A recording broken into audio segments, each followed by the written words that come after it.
Series की starting होती है और हमें एक विला दिखाया जाता है जहां पर हमारी फीमेल लीड रूम में एंटर होती हुई कहती है, आज रात ये मेरा आखिरी मौका है। लू शेंग टिंग में भी देखते हो कि इस बार तुम मुझे कैसे रिजेक्ट करते हो। और फिर हम देखते हैं कि हमारा मेन लीड बेड से बंधा हुआ होता है और वो कहता है, रेन तुम। और फिर रेन आगे उसी कहती, अब तुम्हें पता चला ना अपनी बॉडी में एनर्जी ना फील होने पर कैसा महसूस होता है। तुम मुझे बताओ आखिरकार तुमने उस केक के अंदर डाला क्या था। और फिर रेन धीरे धीरे आगे बढ़ती हुई कहती है, मैंने उस केक में वो डाला था जिससे तुम उस वुमन से कल शादी ना कर पाओ।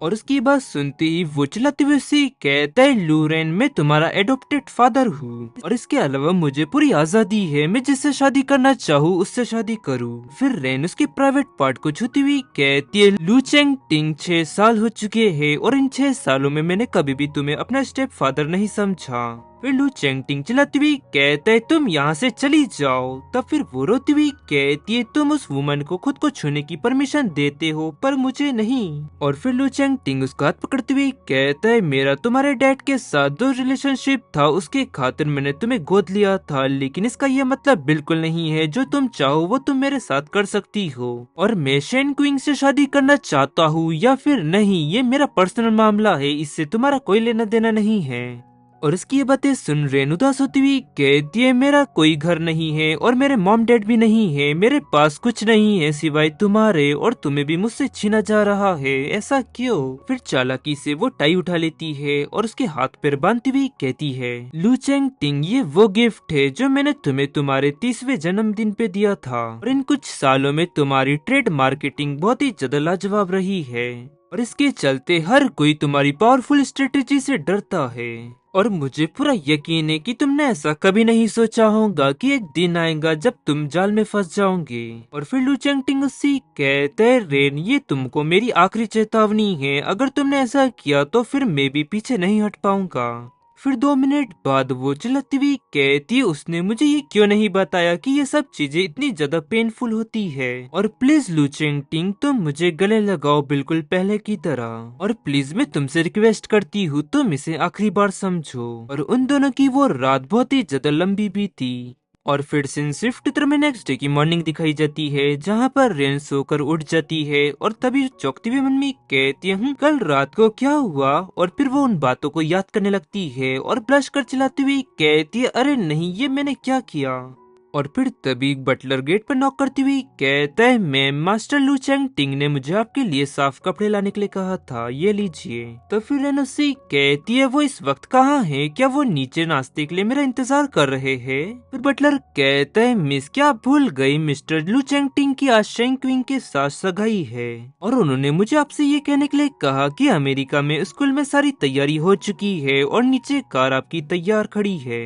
बटलर की ये सब बातें सुन वो उदास हो जाती है और रोती हुई मन में कहती है, 6 साल से हम लोग साथ में रह रहे हैं लेकिन अब वो उस वुमन से शादी कर रहा है। और फिर रेन विंडो के पास जाती है और वहाँ से कैमरा उठाती हुई कहती है, लू शेंग टिंग तुम मुझे सबके लिए माफ करना। रेन ने उन दोनों की रात की ब्लू फिल्म रिकॉर्ड कर ली होती है। और फिर सीन शिफ्ट उत्तर में कुछ समय बाद का समय दिखाया जाता है जहाँ पर रेन कार में होती है और वहीं पर बटलर कॉल पर कह रहा होता है, यस मास्टर आप बिल्कुल भी चिंता मत करिए, मैं मिस को वहाँ पर एयरपोर्ट पर सही सलामत पहुँचा दूंगा। और वहीं रेन उसकी ये सब बातें सुन लेती है और वो दूसरी तरफ से कार से बाहर निकलती हुई कहती है, टिंग क्या तुम्हें वाकई में ऐसा लगता है कि तुम अगर मुझे खुद से दूर भेज दोगे तो तुम दूसरी वुमन्स के साथ शादी कर सकते हो। नहीं ऐसा कभी नहीं होगा, दिन में सपने देखना बंद करो टिंग। फिर रेन वहाँ से भागती हुई कहती है, बटलर मुझे नहीं देख पाएगा, मैं इतनी तेज भागूंगी। तभी बटलर कहता है, मिस रुक जाइए। और बटलर को खुद का पीछा करता देख रेन भागती हुई कहती है, उसकी कितनी ज्यादा उम्र हो चुकी है लेकिन इसके बावजूद भी वो इतनी तेज भाग पा रहा है, कितनी ज्यादा एनर्जी है उसमें, आखिरकार वो खाता क्या है। और फिर सीन शिफ्ट उतर कुछ समय बाद वो उससे बहुत ही ज्यादा दूर भाग जाती है और इधर उधर देखती हुई कहती, अब तो वो पीछा नहीं कर रहा ना, चलो अब मैं कोई टैक्सी ले लेती हूँ। यहाँ पर दूर दूर तक मुझे कोई भी टैक्सी दिखाई नहीं दे रही है, ऐसा क्यों। और तभी अचानक उसकी तरफ एक कार आने लगती है और वो कार के सामने खड़ी हो जाती है और चिल्लाती हुई कहती है अगर मैं आज मर भी जाती हूँ तो टिंग उससे शादी नहीं कर पाएगा।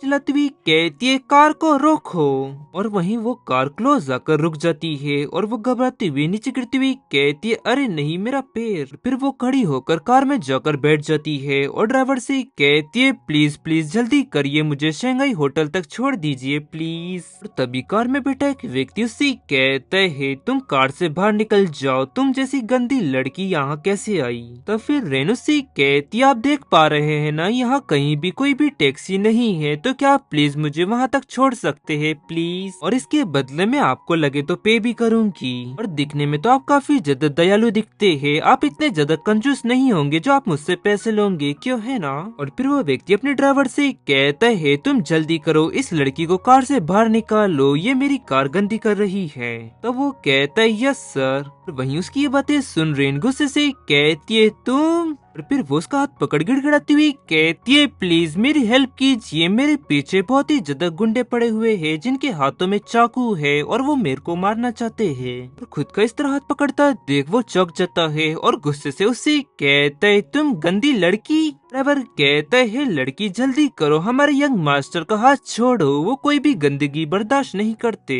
तब वो कहती है क्या, तो उसके कहने का मतलब ये है कि मैं गंदी हूँ। और फिर रेन को धक्के मार के कार से बाहर फेंक देते हैं और वो कार लेकर निकल जाते हैं। और फिर रेन गुस्से से कहती आखिरकार तुम इतने ज्यादा साफ सफाई के दीवाने क्यों हो और तुम मेरी इतनी सी छोटी सी मदद नहीं कर सकते थे। मैं तुम्हें याद रखूंगी, देख लेना एक दिन मैं तुम्हें नूडल्स की कढ़ाई में उबालूंगी।